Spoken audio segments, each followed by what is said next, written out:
हर हर महादेव सभी को। आप सभी का एक बार फिर से स्वागत है हमारे चैनल में।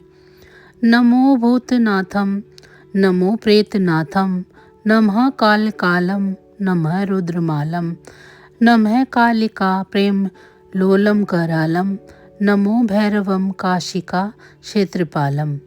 पुराणों में वर्णित है कि एक समय देवताओं के बीच यह चर्चा छिड़ गई कि त्रिदेवों ब्रह्मा, विष्णु और महेश में सबसे श्रेष्ठ कौन है। इस पर कई मतभेद हुए और अंत में सभी देवताओं और अराशियों ने वेदों से मार्गदर्शन प्राप्त करने का निर्णय लिया। वेदों ने एक स्वर में भगवान शिव को ही परम सत्य और सर्वोच्च बताया, जिनके भीतर यह संपूर्ण चराचर जगत समाया हुआ है। भगवान विष्णु ने वेदों के इस निर्णय को सहर्ष स्वीकार कर लिया, किंतु सृष्टि के रचयिता ब्रह्मा जी ने इस बात से सहमत नहीं हुई। वे स्वयं को सर्वश्रेष्ठ मानकर अहंकार से भर गए।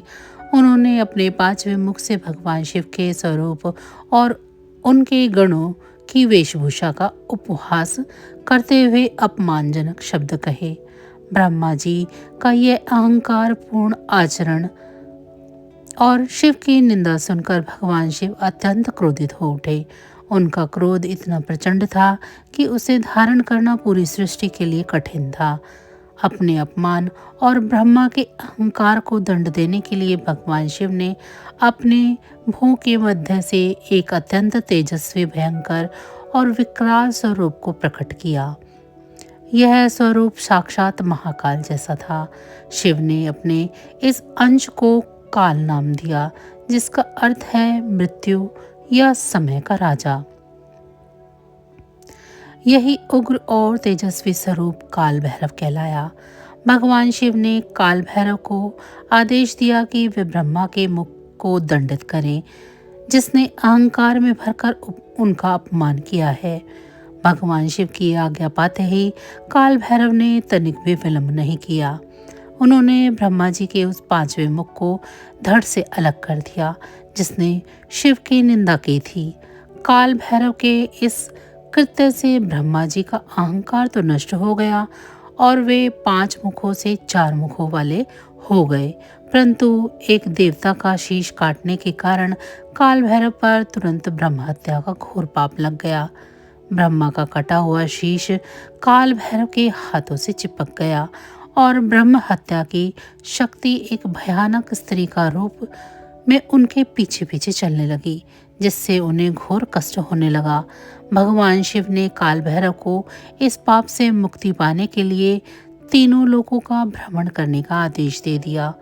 वे दंड पाने के रूप में भटकते रहे, लेकिन किसी भी तीर्थ स्थान पर उन्हें शांति नहीं मिली, क्योंकि कपाल उनके हाथों से चिपका रहा और ब्रह्म हत्या उनके पीछे चलती रही। अंत में भ्रमण करते हुए वे भगवान शिव के परम प्रिय नगरी काशी पहुँचे। जैसे ही काल भैरव ने काशी की सीमा में प्रवेश किया, उनके हाथ से वह कपाल छूटकर एक स्थान पर गिर गया और ब्रह्म हत्या की शक्ति वहीं पाताल लोक में विलीन हो गई। जिस स्थान पर कपाल गिरा वह स्थान कपाल मोचन तीर्थ कहलाया। इस प्रकार उन्हें ब्रह्म हत्या के पाप से मुक्ति मिली। तब भगवान शिव ने प्रसन्न होकर काल भैरव को वरदान दिया कि अब वे इसी काशी नगरी के अधिपति कोतवाल बनकर यहीं निवास करेंगे।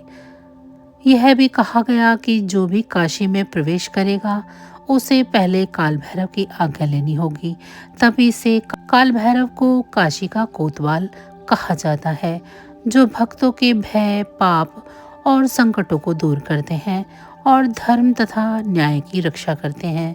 उनकी पूजा करने से व्यक्ति काल समय के भय से मुक्त हो जाता है। तो बस आज की जानकारी इतनी ही थी।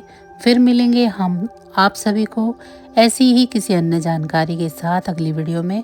अगर आप सभी को हमारी ये वीडियो अच्छी लगी है तो वीडियो को लाइक करें। चैनल को अभी तक सब्सक्राइब नहीं किया है तो चैनल को सब्सक्राइब कर लें। आप सभी का धन्यवाद।